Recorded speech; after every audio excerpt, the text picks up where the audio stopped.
हम लोग जो है आज अध्ययन करेंगे क्लास 12 का पहला चैप्टर स्थिर वैद्युतिकी इलेक्ट्रोस्टैटिक्स। इलेक्ट्रोस्टैटिक्स में क्या करेंगे, यहाँ पे हम देखेंगे इलेक्ट्रो दो शब्दों से मिलकर के बना। एक हमारा है जो इलेक्ट्रो अर्थात दूसरा है स्टैटिक्स। इलेक्ट्रो शब्द जो है ये तो हम एक तरीके से कर सकते हैं कि हिंदी में विद्युत, लेकिन विद्युत अगर यहाँ पे समझने के लिए हम एक शब्द और सुने होंगे आवेश।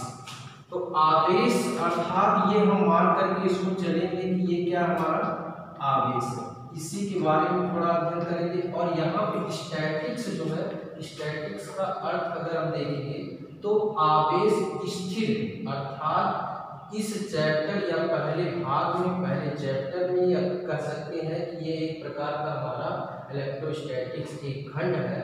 उस खंड में हम आवेश को स्थिर रहते हुए क्या करेंगे, अध्ययन करेंगे। ठीक।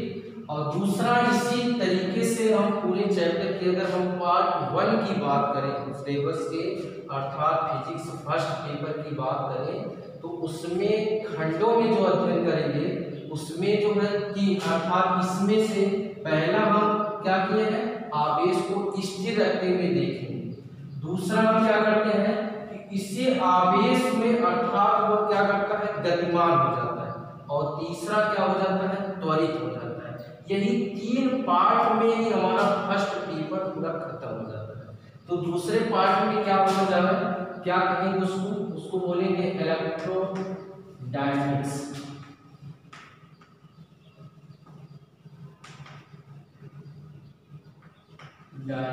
इलेक्ट्रोडायनेमिक्स इसमें क्या होता है, आवेश इसमें क्या है, स्थिर है। और दूसरे पार्ट में क्या है, आवेश हमारा क्या है, गतिशील। मतलब क्या करना शुरू करेगा, मोशन। आवेश गतिशील। और तीसरा पार्ट जो होगा, तीसरा पार्ट हमारा इसी में जो अगर तीसरा खंड पढ़ेंगे चैप्टर की, अभी हम जो है इसी पार्ट को शुरू नहीं किए, अभी हम केवल उनके खंडों का ही वर्णन आपको बता रहे हैं कि कितने खंडों में हमको क्या क्या पढ़ना है। तीसरा जो होगा हमारा, तीसरा हमारा होगा इलेक्ट्रोमैग्नेटिक वेव। इलेक्ट्रोमैग्नेटिक वेव अर्थात विद्युत चुम्बकीय तरंगें।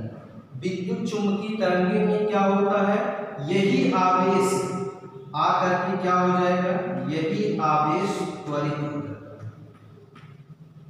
आवेश क्या हो जाएगा, त्वरित हो जाता है। तो क्या पहले हम क्या करेंगे, पहले हम 2-3 चैप्टर अर्थात जैसे कूलॉम्स लॉ है, गॉस का प्रमेय है, या कह सकते हैं कि संधारित्र है, यहाँ तक जो खंड हम अध्ययन करेंगे, सारे जो भाग का अध्ययन करेंगे यह इलेक्ट्रोस्टैटिक्स में करेंगे।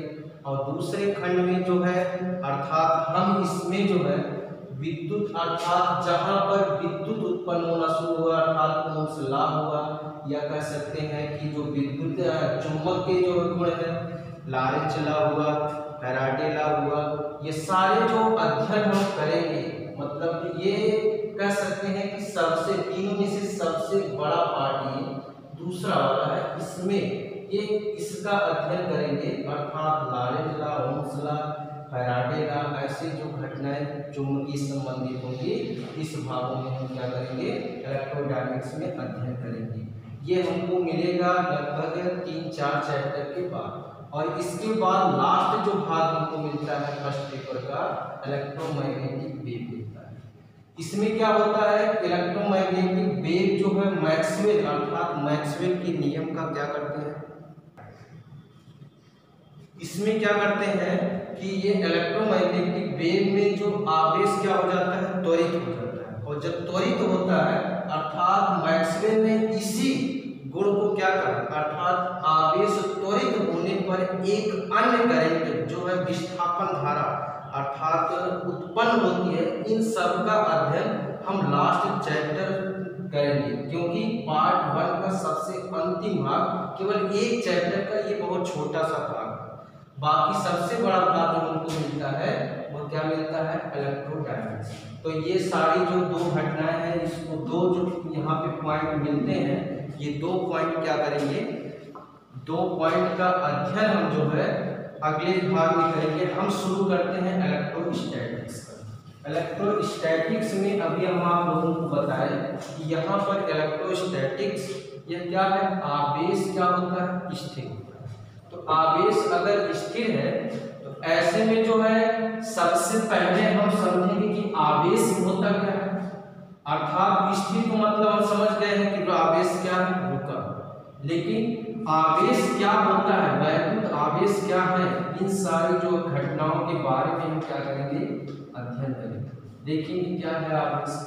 आवेश के लिए तो नई और पुरानी 2 धारणा है, लेकिन हम सबसे पहले पुरानी धारणा पर क्या करते हैं, अध्ययन करते हैं, सोच देखते हैं कि ये जो घटना है आवेश की पुरानी धारणा का, ये लगभग माना जाता है कि आज से लगभग 2500 वर्ष पहले पूर्व, क्या लगभग 2500 वर्ष पूर्व थेल्स नामक एक वैज्ञानिक थे, जिन्होंने क्या किया, अर्थात आवेश के बारे में कुछ घटनाएं उन्होंने बताया कि जब क्या करते हैं, अंबर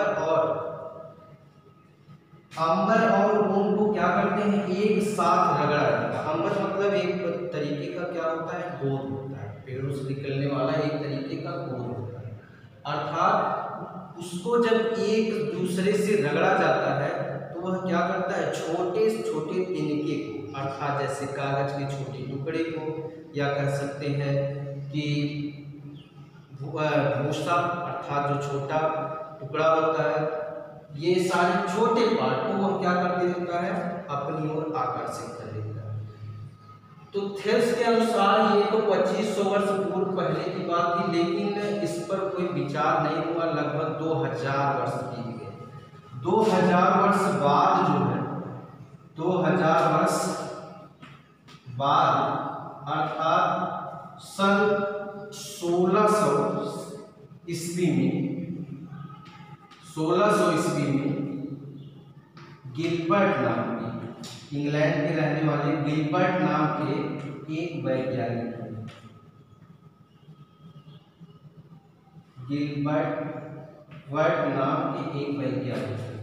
उन्होंने इसी जो घटनाएं उन्होंने किया, उसी घटनाओं को अन्य और घटना लेकर के, जैसे अपनूस की छड़ को बिल्ली की खाल से रगड़े, गंधक, अपनूस की छड़, इसी प्रकार से ऊन, मतलब सभी इसके अलावा अन्य चीजों को लेकर के उन्होंने क्या किया, अर्थात कुछ इसी तरीके का 2000 वर्ष बाद ऐसा प्रयोग किया, और उस प्रयोगों के आधार पर उन्होंने निष्कर्ष निकाला कि जब इन पदार्थों को आपस में रगड़ा जाता है तो वह क्या करते हैं, अर्थात वस्तु जो है हमारा वैद्युतमय हो जाता है।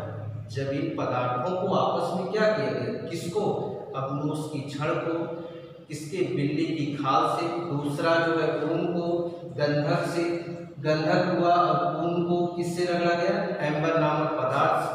ऐसे में जब रगड़ा जाता है तो इन पदार्थ क्या हो जाते हैं, वैद्युतमय हो जाते हैं, और जब पदार्थ वैद्युतमय हो जाते हैं तो इन्हीं पदार्थों पर ये जो घटनाएं उत्पन्न होती हैं, वैद्युतमय घटनाएं, अर्थात इन्हीं को वैद्युत या कह सकते हैं, उन्हीं के आधार पर इनको क्या किया गया, आवेश।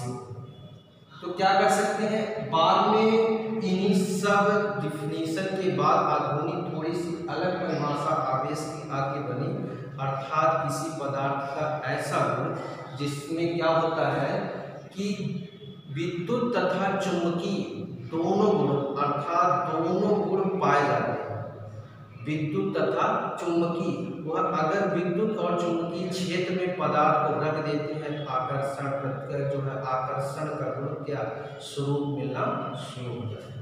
तो इससे जो है थोड़ी सी वहां से बात क्या हुई, 1600 ईस्वी में थोड़ी सी बात आगे बढ़ी, फिर इन्होंने जो है कुछ वैज्ञानिकों ने फिर देखा, हैंकली नाम के एक वैज्ञानिक थे, उन्होंने इसी प्रयोग को और बढ़ाया, और उन्होंने आवेश को क्या किया, अर्थात ऐसे प्रयोग किए जिस तरीके से उन्होंने क्या क्या नाम था उसमें, एक था एम्बर नामक पदार्थ, दूसरा क्या था, एम्बर के साथ साथ साथ एक अवमूस की छड़ और बिल्ली की खाल। बिल्ली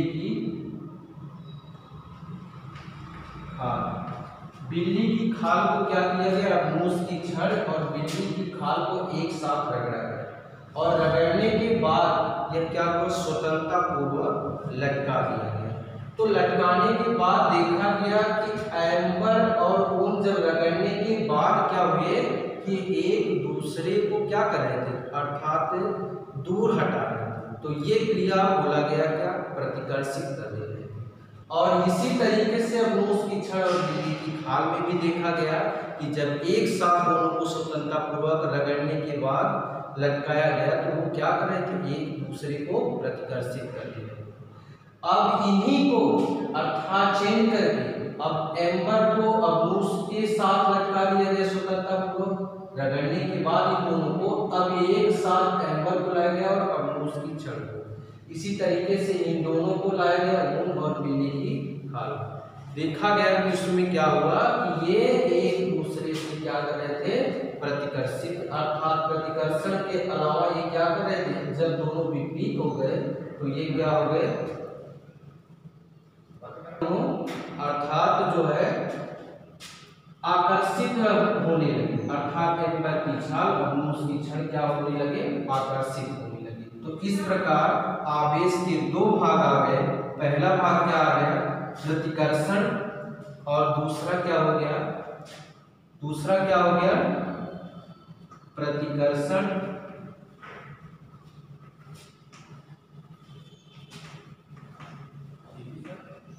और दूसरा हमारा जो है प्रतिकर्षण वैद्युत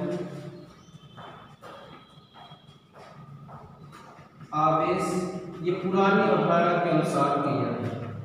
दूसरा हुआ आकर्षण।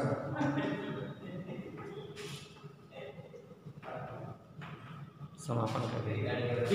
ठीक इसी प्रकार से क्या हो गया, नई अवधारणा कुछ अलग, नई अवधारणा क्या हुआ अलग, जो है कल अगले टॉपिक में हम देखेंगे कि क्या इसकी नई अवधारणा थी कि जो है मतलब इसके बारे में आवेश किस प्रकार से अन्य भागों में मतलब न आधुनिक प्रयोग किए गए। धन्यवाद।